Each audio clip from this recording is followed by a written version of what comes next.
Welcome to Revitalize and Replant with Mark Clifton, where we equip pastors to take their churches from declining to thriving by pointing them to a new future and a new hope. Join us weekly for encouragement and practical advice in your pastoring journey. So, we were just talking about... Well, that's what we do on a podcast. Yeah, and we should have started the recorder before we did this. But, oh, by the way, this is Revitalize and Replant with Mark Clifton. There's Mark Clifton there, and there's Hallock. Mark Hey, Hallock. guys. You guys are in different seats this time. I know. It It feels a We've little changed- weird. We've changed seats. I'm right. Dan Hurst. There's Kyle Behrman over here, where he's supposed to be. So we were talking before we pushed record about church buildings. And Clifton, you said church buildings are more important in some cultures than they are in Yeah, others. I mean, they matter a lot more in some places than they do in others. I think they matter everywhere, frankly. I've always believed that. You know, I don't know if you know this, guys, or not, and you guys may want to just stop the car if you're driving or if you're jogging. Just take a listen, because this is one of those profound things that will probably change your life. It has mine. Did you realize that the church is not a building? Oh, when did that Yeah, happen? I had a young seminary kid email me one day, and I was talking about going to church, and he said, "You can't go to church. The church is not a building." And it just changed everything in my life. So, dude, if you're listening, man, I appreciate it. You know, that first year seminary, we know the snot. church. You know that? We know the church is not a building. You didn't fall off the potato truck yesterday.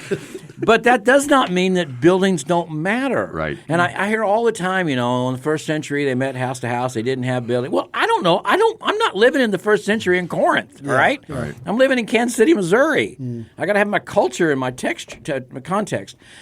So I want to understand. I want you to understand that there are places where buildings matter more than others, but I think it always matters. And we have a lot of church property, a lot of church buildings across North America.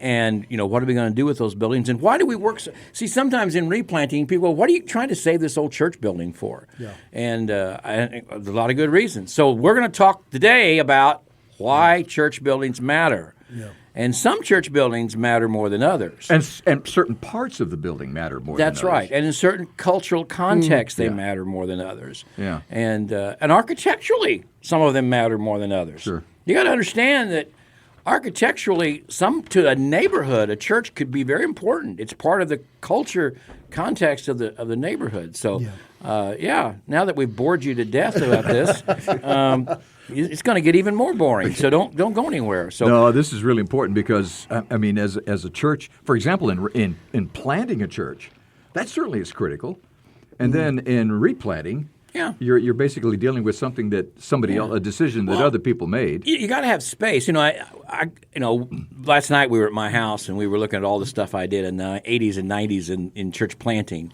And we're not going to get into it now, but, you know, it was all cutting edge church growth stuff. Yeah. Seeker-sensitive church all that growth stuff. stuff. Oh, my God, yeah. And, you know, we weren't looking to get into a building. We were looking to get anything except a church building, right? Any environment other than a church building is what we wanted. Yeah. And that kind of thing. And, of course, you know, there was a time when that was what we wanted to do. But I think we've come back around and realized that church buildings do actually matter. Okay, you made the statement, and you said, you used this example, that perhaps like out on the West Coast, it isn't near as important as in the South. Yeah, because, you know, out in Southern California and that kind of thing, the people are more transient. They come and they go. The culture hasn't been there that long. You know, there's not that established sense of what a church culture looks like. Whereas if you're in Alabama or Mississippi or in rural Missouri, yeah, church buildings matter a lot more culturally. So you have to kind of take that into context. But I think they matter everywhere. So let's talk, Hallock, today about why your church building still matters. And again, in case you've forgotten, the church is not a building; it's people. You know. Have you heard that before? I have heard that before, right? Hallock, talk about this. Well, I mean, let's just Because your church is an old building. We're an old building. Well, yeah, that's kind of what I'm thinking as you guys are talking. I'm going, you know, what would happen if the church building where we are at Calvary in Inglewood just disappeared? If it was scraped, which it was very close to closing down, right? And it became apartment complexes. Well, it would have a radical effect on that neighborhood because our church is more than just, now we could say, yeah, but we need a place to gather to worship. Of course we do. But our building's more than that for the community. It's become, in a sense, I believe, a lighthouse for the gospel in many different ways. I hope that our neighborhood knows our building exists for you, not just for us. And that's a different mindset, right? In fact, what we know about a lot of dying churches is the attitude's the opposite. This is our building, and they don't belong in our building. Yeah, right? we're going to take good care of it. We're going to lock it up. That's right. We're going to lock it up. Put a chain across the parking lot. That's right. And don't want no skateboarders on this property. Oh, my buddy. gosh, man. Well, when I first came, there were signs all around the property that basically tried to strike the fear into kids. It's like, do not, neighborhood kids can't play here. I mean, it was crazy. Yeah. And I just quietly took them all down. Yeah. And I said, but, what was that communicating to the community? Well, now, I think about, some of the things that how God is using our church. And I was brainstorming this with a guy last night. Say you're in our neighborhood, which is lower income. Say you're a young couple and you've got 3 little kids and you don't have a lot of money. You live in a 1 or 2 bedroom little apartment complex. And you want to have a birthday party. And you know what? Your kiddo wants to invite all their friends. Well, it's really hard to pull off in a little apartment. And it's also hard to pull off when you don't have a lot of money to go rent the bowling alley or something like that.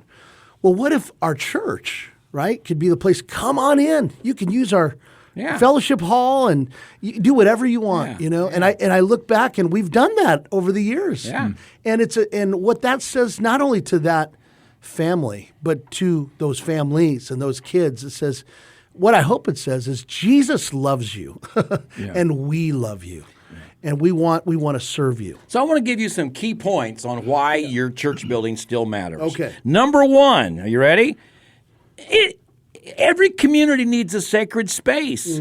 Now, I realize some of you go, that's kind of weird. Okay, maybe it is, but, I still like it because I came up with it. So physical spaces set apart to worship remind us that God is holy, and then we gather for his sacred name. People drive by this every day, and they say, well, there's a place where people who trust Jesus and believe him gather. It's a reminder. It's a physical reminder in the neighborhood of the presence of a church, of a biblical, evangelical, Southern Baptist church. It's a physical reminder of that. And in a sense, it is sort of a sacred. I know it's not sacred in the sense that, I know what I'm saying and I know what I'm not saying. But go with me here, all right?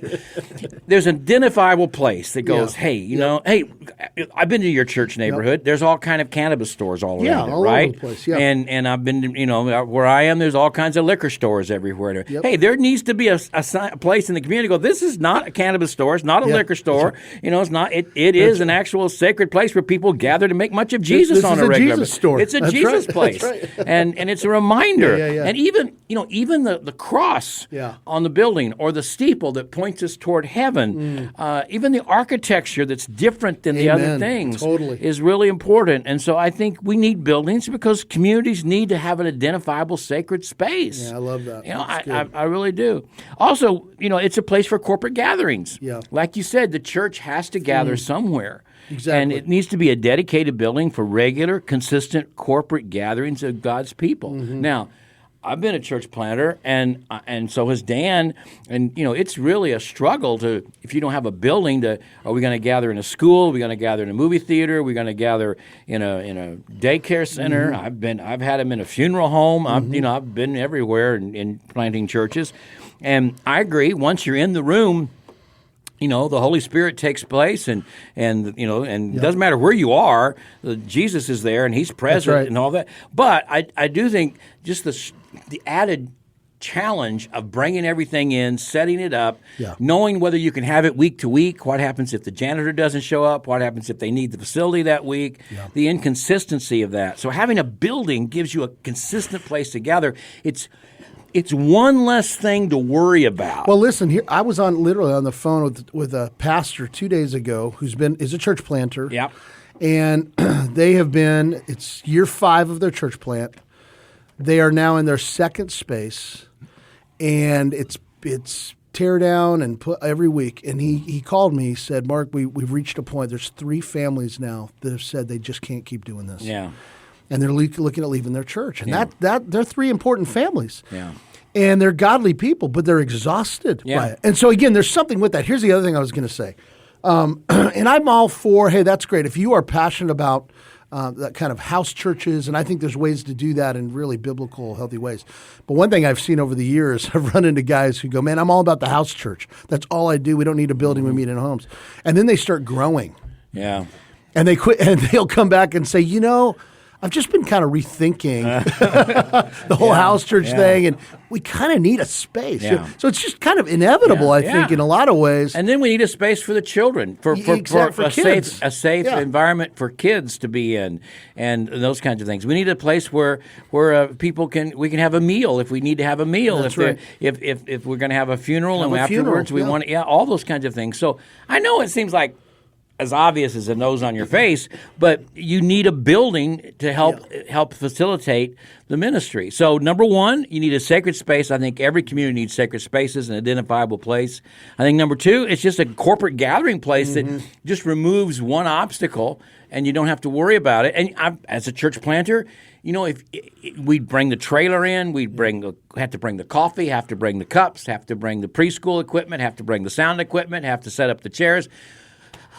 Honestly, guys, sometimes by the time you do that for 3 or 4 years, when you're ready to start church, you're already worn out. Yeah. Oh, yeah. Now, the other side of that is it does get more people engaged, to get more people involved. Everybody can have a role in it. I get that. But there's something about not having to do that's coming on Sunday morning just focused on making much of Jesus. So the third point is a central space for under-resourced communities, and that's what you were talking about. Yes, that's right. Okay, so go with that a little bit more. Yeah. I mean, I think, and let me throw it out to you guys. I think what this raises to me is, okay, how can we, and especially in the context of church revitalization and replanting, how can we use our building in ways that not only bless our community, but help us build bridges with the lost in our community? Okay? I do want you to hear this in replanting. Are you ready? And revitalization and renewal.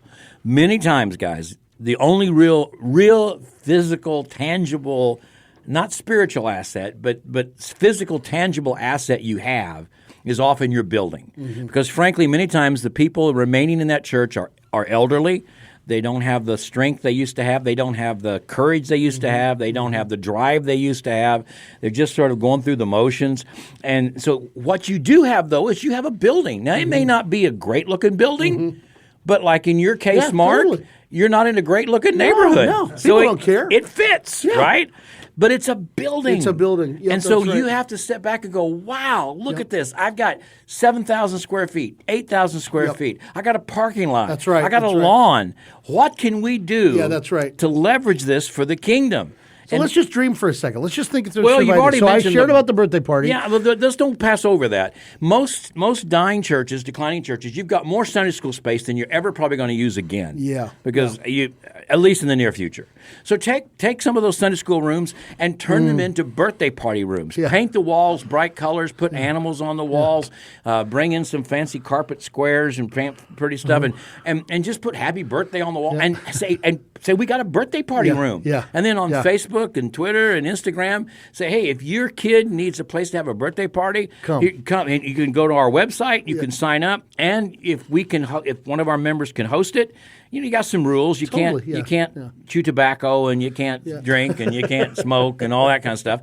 But basically, and then you could also, if you really want to take it to the next level, you could maybe have some of the older ladies in your church who can bake well, and you could say, hey, we could even make a cake for your child. You know, and maybe we could provide the balloons, and maybe it becomes a ministry providing birthday parties for underserved kids in your neighborhood, and you got you could do a whole thing. The other thing would be, if you've got a place where, like you have in your neighborhood, where I'll try to slow down here. I love it. No, keep going, man. Come on. If you've got a place in your neighborhood, a lot of you have one-bedroom apartments, apartment complexes, and sometimes houses that have been divided up into apartments, and there's no washers and dryers in them, right?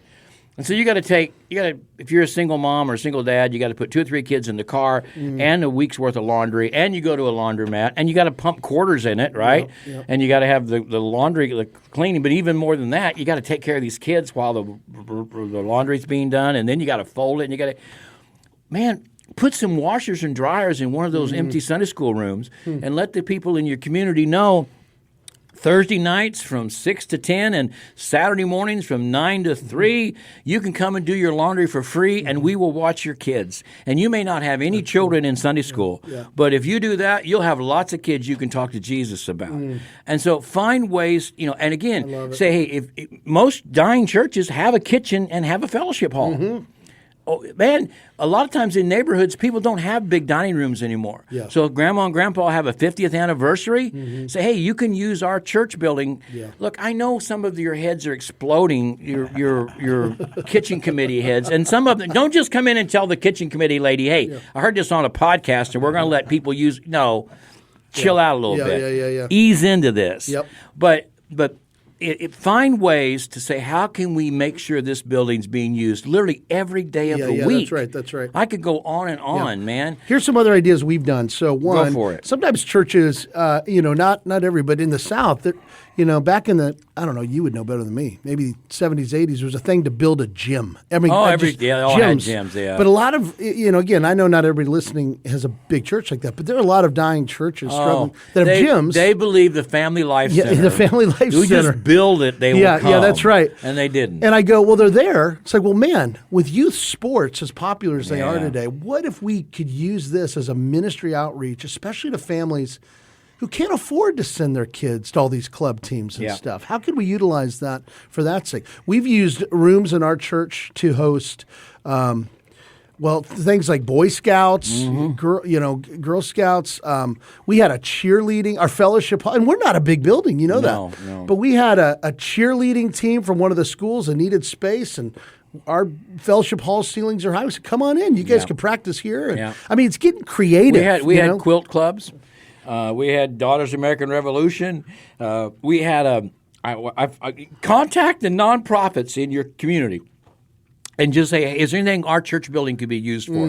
We had at Warnell, we had a day camp that was run for mentally challenged teenagers. And they needed a place that had a fellowship hall and a kitchen. And so, we just let them use that. And so, it's an amazing thing when you've got a building that can bless the community. That's right. And when I went to Warnell, they had a 3-ring binder that said this was the building use policies. Well, there were 18 elderly people left and a building of, that could seat 600 people and a huge 3-story education space, and we didn't need a building use policy handbook or 3-ring binder. And so we prayed about it and talked about it, and they trusted me and they trusted Jesus. And so our building use policy was this: is it biblical? Is it legal? Do the pastors want to do it? And does it glorify God? And if it's those things, we do it. We let the church, we let people use the building all the time. And so the building became a real center. It still is for the community. And so, man, it's a sacred space. It's a place to gather. It's a place to bless the community. Let me give just one leadership insight that I think is key, though. If you want to bridge, so it's not just a building being used by outside groups, but you are actually engaging people with the gospel of Jesus and loving people and hopefully leading some of these people to Jesus. You as the lead pastor, you got to be present and show up, not every week, but you got to regularly just pop in. We're so glad you guys are here. It is such a joy to have you. Anything you need, let us know. And you're loving on folks. You're building trust with those leaders. And then you, secondly, need to help your people engage those groups as well. Because I think this is where we can let it fall. There's a lot of churches that have a lot of groups meeting in their building, and nobody even really knows or cares. The office kind of checks them in and checks them out. So true. So what I'd say is the whole point, actually, is to share the love of Christ with these groups. Does that make sense? It does. And to have all kinds of biblical tracts laying around. Have Bibles and say, hey, free take one, take this book. Make sure there's all kinds of resources that they can easily grab and take a hold of. And you need to be there, as you say, physically. And anytime there's something going on in your building, one of your members needs to be there to host it. To make sure everybody's all right. And again, something like if there's a community event, like we used to have they still do. There's a St. Patrick's Day parade that goes right past our church. Well, guess what? Yeah. We put up big signs that say restrooms are open, and we let people. I love come that. in, It's simple, but so And we important. had people that constantly were cleaning the restrooms, replacing the paper towels and the soap. And I mean to tell you, people were excited that we would actually open up our building, and let people come in and use the restroom during a big parade like that. I mean, be as creative as you Dude, I love can it. to just love people and serve people and leverage that building and use it for the kingdom. And in the building, have scriptures on the wall. And again, have things that they can pick up and take home with them. Yeah. And you'll be amazed at how many people never even been in a church building, Totally. haven't been in a church building for years. And maybe they go by your building every day. Yep. If it's a place where people vote, if you're a polling place, then get there early, have all kinds of food set up and coffee for the voters, and give lunch to the polling workers. Just let people know you love them. Dude, it's all this stuff, guys, is turning a negative witness or even just a no witness into a positive witness for Christ, so that the community sees this building. And it's, again, not about the building. But you know what? There's something about the people in that building. There's something about the Jesus that they're about in that building. They care about people. They care about people. people. Again, you can have the most amazing, first-rate, beautiful, multi-million-dollar facility, and frankly, it can seem sort of off-putting to people. Like, I don't really belong here. I don't want to touch the things in here. If you're like the rest of us, if you got this old mid-century building that looks like, man, people don't mind. Come on in. Come on in, man. Make yourself at home. You can't mess this place up. It's already got carpet stains, That's right. Come on in. I really think sometimes we need to lean into that and say, we're not about beautiful facilities. We're about loving people. That's right. I know. Amen. I've told this story before, but I've told every story before. But when I was at Warnell, our bathrooms were really bad initially. They just had been ignored for a long time, and they just didn't look good. Eventually, we were going to get around to fixing them up, but we didn't have the money at all. And then all of a sudden, the Kansas City Chiefs, their coach's wife at the time, she was really passionate about right to life things. And so she was going to have an event at our church. It's a long story why she chose our church, but the neighborhood was correct. So she was going to have an event. She asked to use our church to have this right to life event.